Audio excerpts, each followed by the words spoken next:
Hi hello ನಮಸ್ತೆ, ನಾನು ರಾಜು ಅಷ್ಟೇ. ನೀವು ನೋಡ್ತೀರಾ centre point Kannada YouTube channel. CM, DCM, ಅಧ್ಯಕ್ಷ ಸ್ಥಾನ, ಮಂತ್ರಿ ಪಟ್ಟ ಎಲ್ಲವೂ ಚೇಂಜ್ ಆಗೇ ಆಗತ್ತೆ. ಎಲ್ಲದರಲ್ಲೂ ಸಮಸ್ಯೆ ಇದೆ. ಸತೀಶ್ ಜಾರಕಿಹೊಳಿಯಿಂದ ಸ್ಫೋಟಕ ಹೇಳಿಕೆ. ಕಾಂಗ್ರೆಸ್ನಲ್ಲಿ ಬಿಗ್ ಡೆವಲಪ್ಮೆಂಟ್. 40 MLAಗಳಿಂದ ದೆಹಲಿ ಪರೇಡ್. ಏನಿದು ಅಪ್ಡೇಟ್ ಇವೆಲ್ಲವನ್ನ ನೋಡೋದಕ್ಕಿಂತ ಮೊದಲು ಹೇಳಿ ತನಕ ನಮ್ಮ ಚಾನೆಲ್ನ ಸಬ್ಸ್ಕ್ರೈಬ್ ಮಾಡಿಲ್ಲ ಅಂದ್ರೆ ಈಗಲೇ ಸಬ್ಸ್ಕ್ರೈಬ್ ಮಾಡಿ, ಜೊತೆಗೆ ಕಾಮೆಂಟ್ಗಳ ಮುಖಾಂತರ ತಮ್ಮ ಅಭಿಪ್ರಾಯವನ್ನು ತಿಳಿಸಬಹುದು. ಎಸ್ ವೀಕ್ಷಕರೇ, ಒಂದು ಕಡೆ ಸಿದ್ದರಾಮಯ್ಯನವರು ತಮ್ಮ ಸಿಎಂ ಪಟ್ಟವನ್ನ DK ಶಿವಕುಮಾರ್ ಅವರಿಗೆ ಬಿಟ್ಟು ಕೊಡಲು ಮನಸ್ಸನ್ನ ಮಾಡಿದ್ರು ಕೂಡ, ಮತ್ತೊಂದು ಕಡೆ ಸಿಎಂ ಆಪ್ತ ಬಣ ಸಿದ್ದರಾಮಯ್ಯನವರನ್ನು ಒತ್ತಾಯ ಮಾಡ್ತಿದೆ. ಯಾವುದೇ ಕಾರಣಕ್ಕೂ ಕೂಡ ನೀವು ಸಿಎಂ ಪಟ್ಟವನ್ನು ಬಿಟ್ಟು ಕೊಡಬಾರದು. ಒಂದು ವೇಳೆ ಬಿಟ್ಟು ಕೊಟ್ರೆ ಪಕ್ಷಕ್ಕೆ ಹಾನಿಯಾಗತ್ತೆ ಮತ್ತು 2028ರ ರಾಜ್ಯ ಚುನಾವಣೆಯಲ್ಲಿ ನಮಗೆ ಭಾರಿ ಹಿನ್ನಡೆಯಾಗತ್ತೆ ಎನ್ನುವಂತ ಒಂದು ಸವಾಲನ್ನ, ಒಂದು ಮನವಿಯನ್ನ ಸಿದ್ದು ಆಪ್ತರು ಸಿದ್ದರಾಮಯ್ಯನವರಿಗೆ ಮನವಿಯ ಮೇಲೆ ಮನವಿಯನ್ನ ಮಾಡ್ತಾನೆ ಇದ್ದಾರೆ. ಮತ್ತೊಂದು ಕಡೆ DK ಶಿವಕುಮಾರ್ ಮತ್ತು ಅವರ ತಮ್ಮನಾದಂತ DK ಸುರೇಶ್ ಅವರು ಹೈಕಮಾಂಡ್ ಮೇಲೆ ಒತ್ತಡವನ್ನ ತರ್ತಾನೆ ಇದ್ದಾರೆ. ಆದ್ರೆ ಇದೀಗ 3 ಹಂತದ ಬೆಳವಣಿಗೆಗಳು ಕೂಡ ಆಗ್ತಿದೆ. ಒಂದ್ ಕಡೆ ಸತೀಶ್ ಜಾರಕಿಹೊಳಿ ಅವರು ಸ್ಫೋಟಕ ಹೇಳಿಕೆಯನ್ನು ನೀಡಿದ್ದಾರೆ. ಮತ್ತೊಂದು ಕಡೆ ಸಿದ್ದರಾಮಯ್ಯನವರ ಆಪ್ತರಾದಂತ ಅಶೋಕ್ ಪಟ್ಟಣ್ ಅವರು, ಅಂದ್ರೆ ರಾಮದುರ್ಗ MLA ಅವರು ಮತ್ತೊಂದು ಸ್ಫೋಟಕ ಹೇಳಿಕೆಯನ್ನು ನೀಡಿದ್ದಾರೆ. ಇದರ ಮಧ್ಯೆ DK ಶಿವಕುಮಾರ್ ಮತ್ತು DK ಸುರೇಶ್ ಅವರು ಹೈಕಮಾಂಡ್ ನ ಮೀಟ್ ಮಾಡಿ, ಅದರಲ್ಲೂ ಮುಖ್ಯವಾಗಿ ಸುರ್ಜೇವಾಲಾ, ವೇಣುಗೋಪಾಲ್ ಮತ್ತು ಖರ್ಗೆ ಅವರನ್ನ ಮೀಟ್ ಮಾಡಿ ಒಂದು ಹಂತದ ಮಾತುಕತೆಯನ್ನು ನಡೆಸಿ ಏಪ್ರಿಲ್ 29 ಅಥವಾ 30ಕ್ಕೆ ಅಥವಾ ಏಪ್ರಿಲ್ 29ರಿಂದ ಮೇ 4ರ ಒಳಗೆ ಸಿದ್ದರಾಮಯ್ಯನವರನ್ನ ಹೈಕಮಾಂಡ್ ಕರೆಸಿ ಒಂದು ಹಂತದ ಮಾತುಕತೆಯನ್ನು ಮುಗಿಸಬೇಕು. ಜೊತೆಗೆ ಮೇ 10ರ ಒಳಗೆ ಡೆಡ್ ಲೈನ್ ಕೊಟ್ಟು ಸಿದ್ದರಾಮಯ್ಯನವರನ್ನು ಒಪ್ಪಿಸಿ ಒಂದು ದಿನಾಂಕದ ಘೋಷಣೆ ಮಾಡಬೇಕೆನ್ನುವಂತ ಒಂದು ಮಹತ್ವವಾದಂತ ಗಡುವನ್ನ ಕೊಟ್ಟು ಇದೀಗ ಬೆಂಗಳೂರಿಗೆ ಬಂದಿದ್ದಾರೆ. ಇದು 3. ಒಂದು ಸತೀಶ್ ಜಾರಕಿಹೊಳಿ ಅವರ ಸ್ಟೇಟ್ಮೆಂಟ್, ಎರಡನೇದಾಗಿ DK ಶಿವಕುಮಾರ್ ಅವರು ಹೈಕಮಾಂಡ್ ಮೀಟ್ ಮಾಡಿದ್ದು, ಮೂರನೇದಾಗಿ ಅಶೋಕ್ ಪಟ್ಟಣ್, ಅಂದ್ರೆ ಸಿದ್ದರಾಮಯ್ಯನವರ ಆಪ್ತರಂತ ಅಶೋಕ್ ಪಟ್ಟಣ್ ಅವರು ಕೊಟ್ಟಂತ ಹೇಳಿಕೆ. ನಾನು ಈಗ ಸಿದ್ದರಾಮಯ್ಯನವರ ಆಪ್ತರಾದಂತ ಅಶೋಕ್ ಪಟ್ಟಣ್ ಅವರು ಕೊಟ್ಟಂತ ಹೇಳಿಕೆಯನ್ನ ಮೊದಲು ಹೇಳ್ತೇನೆ. ಅಶೋಕ್ ಪಟ್ಟಣ್ ಸೇರಿದಂತೆ ಅನೇಕರು ಇದೀಗ ಹೈಕಮಾಂಡ್ ಅನ್ನು ಮೀಟ್ ಮಾಡಿ ಬಂದಿದ್ದಾರೆ. 40ಕ್ಕೂ ಹೆಚ್ಚು MLAಗಳು ಹೈಕಮಾಂಡ್ ನ ಮುಖ್ಯಸ್ಥರಾಗಿರುವಂತಹ AICC ಅಧ್ಯಕ್ಷರಾಗಿರುವಂತಹ ಖರ್ಗೆ ಅವರನ್ನ ಮೀಟ್ ಮಾಡಿ ಸುದೀರ್ಘವಾದ ಚರ್ಚೆಯನ್ನು ಮಾಡಿದರೆ. ಜೊತೆಗೆ ಸುರ್ಜೇವಾಲಾ ಅವರು ಕೂಡ ಮೀಟ್ ಮಾಡಿ ಬಂದಿದ್ದಾರೆ. ಸುರ್ಜೇವಾಲಾ ಅವರು ಈ ತಂಡಕ್ಕೆ ಹೇಳಿದಂತ ಒಂದು ಮಾತಂದ್ರೆ, ಎಸ್ ಆಫ್ ಕೋರ್ಸ್ ಮೇ 2 ಮತ್ತು ಮೇ 3ನೇ ವಾರದ ಒಳಗೆ ನಿಮಗೆ ಒಂದು ಸಿಹಿ ಸುದ್ದಿಯನ್ನ ಕೊಡ್ತೇನೆ. ನೀವು ಯಾರು ಕೂಡ ಗಾಬರಿ ಆಗ್ಬೇಕಂದಿಲ್ಲ. ಸಚಿವ ಸಂಪುಟ ಪುನರಚನೆ ಆಗತ್ತೆ. ಇಲ್ಲಿ 2 ಸಾಧ್ಯತೆ ಇದೆ. ಒಂದು, ಸಿದ್ದರಾಮಯ್ಯನವರ ನೇತೃತ್ವದಲ್ಲಿ ಸಚಿವ ಸಂಪುಟ ಪುನರಚನೆಯಾಗತ್ತಾ, ಅಥವಾ DK ಶಿವಕುಮಾರ್ ಅವರು ಮುಖ್ಯಮಂತ್ರಿ ಆದ ನಂತರ ಈ ಹಳೆಯ ಇರುವಂತ 30-32 ಸಚಿವರನ್ನ ಕೈ ಬಿಟ್ಟು ಹೊಸ 30-32 ಸಚಿವರನ್ನ ಅಥವಾ MLAಗಳ ಸಚಿವರನ್ನ ಮಾಡ್ತಾರ. ಯಾವ ಸಿಹಿ ಸುದ್ದಿ? ಇಲ್ಲಿ ಕ್ವಶನ್ ಮಾರ್ಕ್ ಇದೆ. ಆದ್ರೆ ಅಶೋಕ್ ಪಟ್ಟಣ್ ಅವರು ಹೇಳೋ ಪ್ರಕಾರ ಪುನರಚನೆ ಆಗತ್ತೆ. ನಾವು 40 MLAಗಳು ಈಗಾಗಲೇ ಹೈಕಮಾಂಡ್ ಮೀಟ್ ಮಾಡಿ ಬಂದಿದ್ದೇವೆ. ಮುಂದಿನ ದಿನಗಳಲ್ಲಿ ಮತ್ತಷ್ಟು MLAಗಳನ್ನ ಮೀಟ್ ಮಾಡಿ ಹೈಕಮಾಂಡ್ಗೆ ಮನವೊಲಿಸ್ತೇವೆ. ನಮಗೆ ಸಚಿವ ಸ್ಥಾನ ಅಥವಾ ಸಚಿವ ಸಂಪುಟ ಪುನರಚನೆ ಆಗುವಂತೆ ಮನವಿಯನ್ನು ಕೂಡ ಮಾಡಿದ್ದೇವೆ. ಸುರ್ಜೇವಾಲಾ ಹೇಳಿದಂತೆ ಮೇ 2ನೇ ವಾರ ಅಥವಾ ಮೇ 3ನೇ ವಾರದಲ್ಲಿ ನಮಗೊಂದು ಒಳ್ಳೆ ಸಿಹಿ ಸುದ್ದಿ ಕೊಡ್ತಾರೆ ಅನ್ನುವಂತ ಮಾತನ್ನ ಸ್ವತಃ ಅವರು ಹೇಳಿದ್ದಾರೆ ಅನ್ನುವಂತ ಮಾತನ್ನ ಹೇಳಿದ್ದಾರೆ. ಇಲ್ಲಿ ಒಂದು ಗಮನಿಸಬೇಕು, 40 MLAಗಳು ಪರೇಡ್ ಮಾಡಿದ್ದು ಸಚಿವ ಸಂಪುಟ ಪುನರಚನೆ ಮಾಡಿ ಸಿದ್ದರಾಮಯ್ಯನವರನ್ನೇ ಮುಖ್ಯಮಂತ್ರಿಯಾಗಿ ಮುಂದುವರಿಸಬೇಕಾ ಎನ್ನುವಂತ ವಿಚಾರವ, ಅಥವಾ ನೀವು ಮುಖ್ಯಮಂತ್ರಿ ಯಾರು ಬೇಕನ್ನೋದ್ರು ಮಾಡಿ, ಆದ್ರೆ ನಾವು ಸಚಿವಾಕಾಂಕ್ಷಿಗಳಿದ್ದೇವೆ, ನಮಗೆ ಸಚಿವ ಸ್ಥಾನವನ್ನು ಕೊಡಿ ಎನ್ನುವಂತ ದುಂಬಾಲ್ ಬಿದ್ದಿದ್ದಾರ. ಎಲ್ಲವೂ ಕೂಡ ಇದೀಗ ಗೊಂದಲ ಆಗಿದೆ. ಆದ್ರೆ ಸಿದ್ದರಾಮಯ್ಯನವರ ಆಪ್ತರಾಗಿರುವಂತ ಕೆಲವರು, ಅದರಲ್ಲೂ ಮಹದೇವಪ್ಪ ಆಗಿರ್ಬೋದು, MB ಪಾಟೀಲ್ ಆಗಿರ್ಬೋದು, KN ರಾಜಣ್ಣನ್ ಆಗಿರ್ಬೋದು, ಹೀಗೆ ಅಂದ್ರೆ ಹಿರಿಯ ಸಚಿವರು ಯಾವುದೇ ಕಾರಣಕ್ಕೂ ಕೂಡ DK ಶಿವಕುಮಾರ್ ಅವರನ್ನ ಮುಖ್ಯಮಂತ್ರಿ ಮಾಡಬಾರದು. ಮುಖ್ಯಮಂತ್ರಿ ಮಾಡಿದ್ರೆ ನಾವು ವಯಸ್ಸಿನ ಆಧಾರದ ಮೇಲೆ ಸಿಎಂ ಬಂದ ಅಂದ ಕೂಡ ನಾವು ಎದ್ದೆದ್ದು ನಿಂತ್ಕೊಳ್ಬೇಕಾಗತ್ತೆ.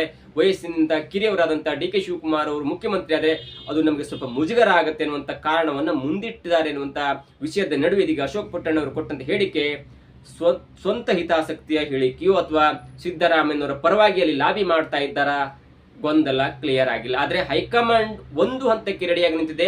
ಮೇ 4ರ ನಂತರ ಪಂಚರಾಜ್ಯ ಚುನಾವಣೆಯ ಈ ಫಲಿತಾಂಶ ಬಂದ ನಂತರ ಒಂದು ಹಂತಕ್ಕೆ 2ರಲ್ಲಿ ಒಂದಾಗತ್ತೆ. ಒಂದು ಸಚಿವ ಸಂಪುಟ ಪುನರಚನೆ ಆಗತ್ತೆ, ಇಲ್ಲ ಸಚಿವ ಸಂಪುಟ ವಿಸರ್ಜನೆಯಾಗಿ ಮತ್ತೊಮ್ಮೆ ಅಂದ್ರೆ ಮೊಟ್ಟ ಮೊದಲ ಬಾರಿಗೆ DK ಶಿವಕುಮಾರ್ ಅವರು ಮುಖ್ಯಮಂತ್ರಿ ಆಗುವಂತ ಚಾನ್ಸಸ್ ಇದೆ. ಆದ್ರೆ ಏನೇ ಆಗ್ಲಿ ಒಂದು ಹಂತಕ್ಕೆ ಮೇಯಲ್ಲಿ ಕ್ರಾಂತಿ ಆಗೋದಂತೂ ಸತ್ಯ. ಮೇ 15ಕ್ಕೆ DK ಶಿವಕುಮಾರ್ ಅವರ ಹುಟ್ಟುಹಬ್ಬ ಕೂಡ ಇದೆ. ಇದು ಪಾಯಿಂಟ್ ನಂಬರ್ 1. ಇನ್ನು ಎರಡನೇ ಹಂತಕ್ಕೆ ಹೋಗೋದಾದ್ರೆ ಸತೀಶ್ ಜಾರಕಿಹೊಳಿ ಅವರು ಕೊಟ್ಟಂತ ಒಂದು ಸ್ಟೇಟ್ಮೆಂಟ್. ಅವರು ಅತ್ಯಂತ ಸ್ಪಷ್ಟವಾಗಿ ಹೇಳಿಕೆಯನ್ನು ಕೊಡ್ತಾರೆ. ನೋಡಿ, ನಮ್ಮ ಕರ್ನಾಟಕ ರಾಜ್ಯದಲ್ಲಿ ಎರಡು ವ್ಯಕ್ತಿಗಳು ನೇರವಾಗಿ ಮಾತನಾಡುವಂತವ್ರು, ಯಾವುದೇ ಮುಚ್ಚು ಮರೆ ಇಲ್ಲದಂತೆ ಮಾತನಾಡುವಂತ ಎರಡು ವ್ಯಕ್ತಿಗಳು. ಅದ್ರಲ್ಲಿ ಒಂದು BS ಯಡಿಯೂರಪ್ಪ, ಅವರಿಗೆ ಹಿಂದೆ ಮುಂದೆ ಏನೂ ಇಲ್ಲ, ನೇರವಾಗಿ ಸ್ಪಷ್ಟವಾಗಿ ಹೇಳ್ತಾರೆ. DK ಶಿವಕುಮಾರ್ ಅವರು ಕೂಡ ವಿಧಾನಸೌಧದಲ್ಲೇ ಪಕ್ಷಕ್ಕೆ ಆಹ್ವಾನ ಮಾಡಿದಂತ ಖ್ಯಾತಿ ಅಥವಾ ನೇರ ಸ್ವಭಾವ ಯಾರಿಗೂ ಇದ್ರೆ ಅದು ಯಡಿಯೂರಪ್ಪನವರಿಗೆ.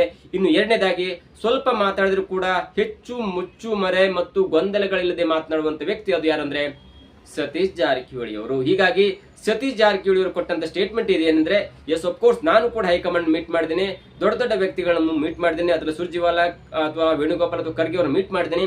ಎಲ್ಲರಿಗೂ ಕೂಡ ಅನಿಸಿದೆ, ಎಸ್ ಆಫ್ ಕೋರ್ಸ್ ಕರ್ನಾಟಕ ರಾಜ್ಯದಲ್ಲಿ ಮುಖ್ಯಮಂತ್ರಿಯ ಗೊಂದಲ ಇದೆ. ಇದನ್ನು ಹೇಳಿದವರು ಯಾರು? ಸತೀಶ್ ಜಾರಕಿಹೊಳಿ. ಸತೀಶ್ ಜಾರಕಿಹೊಳಿ ಯಾರು? DK ಶಿವಕುಮಾರ್ ಅವರು ಒಂದು ವೇಳೆ ಮುಖ್ಯಮಂತ್ರಿ ಆದ್ರೆ KPCC ಅಧ್ಯಕ್ಷ ಸ್ಥಾನ ಸತೀಶ್ ಜಾರಕಿಹೊಳಿ ಹೋಗುತ್ತೆ ಎನ್ನುವಂತ ಕನ್ಫರ್ಮ್ ವಿಷಯನ್ನ ಪಡ್ಕೊಂಡ ನಂತರ ಮತ್ತು ಅದು ಪಕ್ಕ ಕೂಡ ಆಗತ್ತೆ. CM ಸ್ಥಾನದಲ್ಲಿ ಗೊಂದಲ ಇದೆ, ಅಂದ್ರೆ ಸಿದ್ದರಾಮಯ್ಯನವರ ಸ್ಥಾನದಲ್ಲಿ ಗೊಂದಲ ಇದೆ, ಒಪ್ಕೊಂಡಾಗಿದ್ದಾರೆ ಸತೀಶ್ ಜಾರಕಿಹೊಳಿ ಅವರು. ಎಸ್ ಆಫ್ ಕೋರ್ಸ್ DCM ಸ್ಥಾನದಲ್ಲೂ ಕೂಡ ಗೊಂದಲ ಇದೆ. ಅಂದ್ರೆ DK ಶಿವಕುಮಾರ್ ಅವರು ತನಗೆ ಇಷ್ಟ ಇಲ್ಲ DCM ಹುದ್ದೆ, ತಮಗೆ ಮುಖ್ಯಮಂತ್ರಿ ಪಟ್ಟವನ್ನ ಕೊಡಬೇಕು ಅನ್ನುವಂತ ಮಾತನ್ನು ಹೇಳಿದ್ರೆ ಅದನ್ನ ರಿವೀಲ್ ಮಾಡಿದಂತವರು ಸತೀಶ್ ಜಾರಕಿಹೊಳಿ. ಮೂರನೇದಾಗಿ, ಪಕ್ಷದ ಅಧ್ಯಕ್ಷ ಸ್ಥಾನದಲ್ಲೂ ಕೂಡ ಗೊಂದಲ ಇದೆ. DK ಶಿವಕುಮಾರ್ ಅವರಿಗೆ ಸುತಾರಾಮ್ ಪಕ್ಷದ ಅಧ್ಯಕ್ಷ ಸ್ಥಾನ ಒಪ್ಕೊಳ್ಳಿ ಮನಸ್ಸಿಲ್ಲ. ಈಗಾಗಲೇ 5 ವರ್ಷ ಕಳೆದು ಹೋಗಿದೆ, 6ನೇ ವರ್ಷ ರನ್ನಿಂಗ್ ಇದೆ. ಹೀಗಾಗಿ ನನಗೆ ಮುಖ್ಯಮಂತ್ರಿ ಪಟ್ಟ ಕೊಟ್ಟರೆ ನಾನು DK ಶಿವಕುಮಾರ್ ಆದ ನಾನು ಅಧ್ಯಕ್ಷ ಸ್ಥಾನವನ್ನು ಬಿಟ್ಟು ಕೊಡ್ತೇನೆ. ಆಫ್ ಕೋರ್ಸ್ CM ಸ್ಥಾನದಲ್ಲಿ ಗೊಂದಲ ಇದೆ, DCM ಸ್ಥಾನದಲ್ಲಿ ಗೊಂದಲ ಇದೆ, ಪಕ್ಷದ ಅಧ್ಯಕ್ಷ ಸ್ಥಾನದಲ್ಲಿ ಗೊಂದಲ ಇದೆ, ಜೊತೆಗೆ ಸಚಿವ ಸಂಪುಟದಲ್ಲೂ ಕೂಡ ಗೊಂದಲ ಇದೆ. ಈ 4 ಗೊಂದಲ ಅತಿ ಶೀಘ್ರದಲ್ಲಿ ಬಗೆಹರಿಯುತ್ತೆ ಮತ್ತು ಹೈಕಮಾಂಡ್ ಅತ್ಯಂತ ಒಂದು ಸಂಪೂರ್ಣವಾದಂತಹ ಸ್ಪಷ್ಟ ನಿರ್ಣಯವನ್ನು ಕೈಗೊಂಡಾಗಿದೆ. ಈಗಾಗಲೇ ಕೆಲವೇ ದಿನಗಳಲ್ಲಿ ಎಲ್ಲವೂ ಕೂಡ ಗೊಂದಲ ಪರಿಹಾರ ಆಗತ್ತೆ ಮತ್ತು ಗೊಂದಲ ಪರಿಹಾರ ಆಗೋದಾಗಿ ನನಗೆ ಭರವಸೆ ಕೂಡ ಇದೆ ಮತ್ತು ಅತಿ ಶೀಘ್ರದಲ್ಲೇ ಗೊಂದಲ ಬಗೆಹರಿಯತ್ತೆ ಅನ್ನುವಂತ ಸ್ಪಷ್ಟ ನುಡಿಯನ್ನ ಕೊಟ್ಟಿದ್ದಾರೆ. ಇಲ್ಲಿ ಸಿದ್ದರಾಮಯ್ಯನವರು ಯಾವುದೇ ಮಾತನಾಡ್ತಿಲ್ಲ. ಸಿದ್ದರಾಮಯ್ಯನವರು ಹೇಳೋದು ಒಂದೇ, ಹೈಕಮಾಂಡ್ ಏನ್ ಹೇಳುತ್ತೆ ನಾನು ಕೇಳ್ತೇನೆ. ಇದರರ್ಥ DK ಶಿವಕುಮಾರ್ ಅವರಿಗೆ ಮುಖ್ಯಮಂತ್ರಿ ಪಟ್ಟ ಬರುತ್ತೆ, ಜೊತೆಗೆ ಈ ಕರ್ನಾಟಕ ರಾಜ್ಯದಲ್ಲಿ ಯಾವುದೇ DCM ಹುದ್ದೆ ಇರಲ್ಲ, ಜೊತೆಗೆ ಮೂರನೇದಾಗಿ ಸತೀಶ್ ಜಾರಕಿಹೊಳಿ ಅವರು ಕರ್ನಾಟಕ ಪ್ರಾದೇಶಿಕ ಪಕ್ಷದ ಒಂದು ಅಧ್ಯಕ್ಷ ಸ್ಥಾನವನ್ನ ಕೂಡ ವಹಿಸ್ಕೊಳ್ತಾರೆ. ಆದ್ರೆ ಅಶೋಕ್ ಪಟ್ಟಣ್ ಅವರು ಹೇಳಿದ ಪ್ರಕಾರ, ಅಶೋಕ್ ಪಟ್ಟಣ್ ಮತ್ತು ಅವ್ರ ಟೀಮ್ ಹೈಕಮಾಂಡ್ ಮೀಟ್ ಮಾಡಿದಾಗ ಅವರಿಗೆ ಒಂದು ಉತ್ಸಾಹದ ಮಾತನ್ನು ಹೇಳಿ ಕಳಿಸಿದೆ ಅನ್ನೋದು ಕೂಡ ಅರ್ಥ ಆಗತ್ತೆ. ಅದರ ಅರ್ಥ ಇಷ್ಟೇ, ನೀವೆಲ್ಲ ಮನೆಗೆ ಹೋಗಿ, ನೀವೆಲ್ಲ ಊರಿಗೆ ಹೋಗಿ, ನೀವು ನಿಮ್ಮ ಕೆಲಸವನ್ನು ಮಾಡಿ, ನಿಮ್ಮಲ್ಲಿ ಕೆಲವೊಬ್ಬರಿಗೆ ಮಂತ್ರಿ ಪಟ್ಟವನ್ನ ಕೊಡ್ತೇವೆ. ಅದು ಸಚಿವ ಸಂಪುಟ ಪುನರಚನೆ ಆಗಿರ್ಬೋದು ಅಥವಾ ಪಕ್ಷದ ಈ CM ಪಟ್ಟವನ್ನು ವಿಸರ್ಜನೆ ಮಾಡಿ ಮತ್ತೆ ಹೊಸ ಸ್ವೇರಿಂಗ್ ಇನ್ ಸೆರೆಮನಿ ಅಥವಾ ಪ್ರಮಾಣ ವಚನ ಸ್ವೀಕಾರ ಕಾರ್ಯಕ್ರಮ ಇನ್ಕ್ಲೂಡಿಂಗ್ CM ಆಗಿರ್ಬೋದು, ಅದಕ್ಕೆ ಒಂದು ಮುನ್ನಡಿ ಬರುತ್ತೆ. ಮೇ 2ನೇ ವಾರ ಅಂದ್ರೆ ಮೇ 10ರ ನಂತರ ಅಥವಾ ಮೇ 20ರ ಒಳಗಡೆ ಕರ್ನಾಟಕ ರಾಜ್ಯದಲ್ಲಿ ಒಂದು ಒಳ್ಳೆಯ ಕ್ರಾಂತಿ ಆಗತ್ತೆ. ಅದು ಬಿಜೆಪಿಗೆ ಯಾವ ಲೆಕ್ಕದಲ್ಲಿ ಒಳ್ಳೇದಾಗತ್ತೆ ಅಥವಾ ಬಿಜೆಪಿ ಆ ಒಂದು ವಿಷಯವನ್ನ ಯಾವ ಲೆಕ್ಕದಲ್ಲಿ ಸದುಪಯೋಗ ಪಡಿಸಿಕೊಳ್ಳುತ್ತೆ ಎಲ್ಲವೂ ಕೂಡ ಕಾದು ನೋಡಬೇಕಾಗಿದೆ. ಆದ್ರೆ DK ಶಿವಕುಮಾರ್ ಅವರು ಹೈದರಾಬಾದ್ ನಲ್ಲಿದ್ದರು. ಮೊನ್ನೆ ಹೈದರಾಬಾದ್ ನೇರವಾಗಿ ಹೈಕಮಾಂಡ್ ಮೀಟ್ ಮಾಡಿದ್ರು. ಅದು ಸುರ್ಜೇವಾಲಾ ಮೀಟ್ ಮಾಡಿದ್ದಾರೆ, ಖರ್ಗೆ ಅವರು ಮೀಟ್ ಮಾಡಿದ್ದಾರೆ, ಮನೋಹರ್ ಲಾಲ್ ಖಟ್ಟರ್ ಅವರು ಮೀಟ್ ಮಾಡಿದ್ದಾರೆ. ಜೊತೆಗೆ ಸುರ್ಜೇವಾಲಾ ಮತ್ತು ವೇಣುಗೋಪಾಲ್ ಅವರು ಹೇಳಿದಂತ ಮಾತಂದ್ರೆ ಏಪ್ರಿಲ್ 28ಕ್ಕೆ ಅಂಡಮಾನ್ ಪ್ರವಾಸದಲ್ಲಿರುವಂತಹ ರಾಹುಲ್ ಗಾಂಧಿ ಅವರು ಇದೀಗ ಚುನಾವಣಾ ಪ್ರಚಾರಕ್ಕಾಗಿ ಅಂಡಮಾನ್ಗೆ ಹೋಗಿದ್ದಾರೆ. ಏಪ್ರಿಲ್ 28ಕ್ಕೆ ವಾಪಸ್ ಬರ್ತಾರೆ, ದೆಹಲಿಗೆ ಬರ್ತಾರೆ.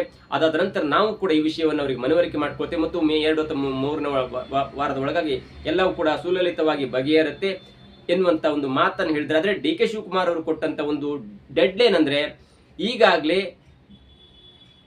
2.5 ವರ್ಷದ ಅಧಿಕಾರ ಮುಗ್ದಿದೆ, 6 ತಿಂಗಳ ಗ್ರೇಸ್ ಪೀರಿಯಡ್ ಕೂಡ ಮುಗ್ದಿದೆ. ಹಾಗಾಗಿ ಮತ್ತೆ ನಾವು ಕಾಯ್ಲಿಕ್ಕೆ ಆಗಲ್ಲ.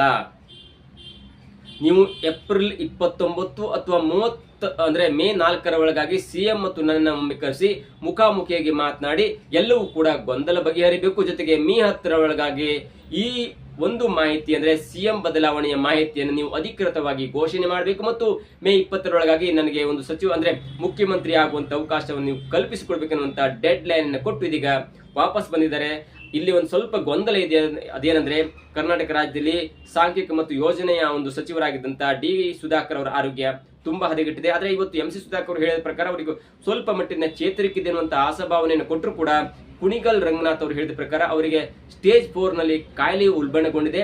ದೇವರು ನೋಡ್ಬೇಕು ಏನಾಗತ್ತೆ ಅನ್ನುವಂತ ಒಂದು ದೇವರ ಮೇಲೆ ಭಾರ ಹಾಕಿದ್ದಾರೆ. ಹಾಗಾಗಿ ಈ ಒಂದು ಹಂತ CM ಬದಲಾವಣೆಗೆ D ಸುಧಾಕರ್ ಅವರ ಆರೋಗ್ಯ ಯಾವ ಮಟ್ಟಿಗೆ ಸ್ವಲ್ಪ ತೊಂದರೆ ಕೊಡುತ್ತಾ ಎಲ್ಲೂ ಕೂಡ ಕಾದು ನೋಡ್ಬೇಕಾಗಿದೆ. ಸಿಎಂ ಡಿಸಿಎಂ ಪಕ್ಷದ ಅಧ್ಯಕ್ಷ ಸ್ಥಾನ ಮಂತ್ರಿ ಸ್ಥಾನ ಎಲ್ಲವೂ ಕೂಡ ಗೊಂದಲದಲ್ಲಿದೆ ಮತ್ತು ಅತಿ ಶೀಘ್ರದಲ್ಲಿ ಬಗೆಹರುತ್ತೆ ಎನ್ನುವಂತಹ ಒಂದು ಸತೀಶ್ ಜಾರಕಿಹೊಳಿ ಸ್ಟೇಟ್ಮೆಂಟ್ ನೋಡ್ತಾ ಇದ್ರೆ ಮೇ 2 ಮೇ 3ನೇ ವಾರದಲ್ಲಿ ಕರ್ನಾಟಕ ರಾಜ್ಯದಲ್ಲಿ ಒಂದೊಳ್ಳೆಯ ಕ್ರಾಂತಿ ಆಗೋದ್ರಲ್ಲಿ ಸಂದೇಹವಿಲ್ಲ. ಜೊತೆಗೆ ಆ ಕ್ರಾಂತಿಯ ಲಾಭವನ್ನ ಬಿಜೆಪಿ ಯಾವ ಲೆಕ್ಕದಲ್ಲಿ ಉಪಯೋಗ ಮಾಡ್ಕೊಳ್ಳುತ್ತೆ ಗೆಲ್ಲದು ಕೂಡ ಕಾಲವೇ ಉತ್ತರ ಕೊಡಬೇಕಾಗಿದೆ. ಇದಾಗಿತ್ತು ಇವತ್ತಿನ ವಿಶೇಷ. ನೋಡ್ತಾ ಇರಿ centre point Kannada YouTube channel.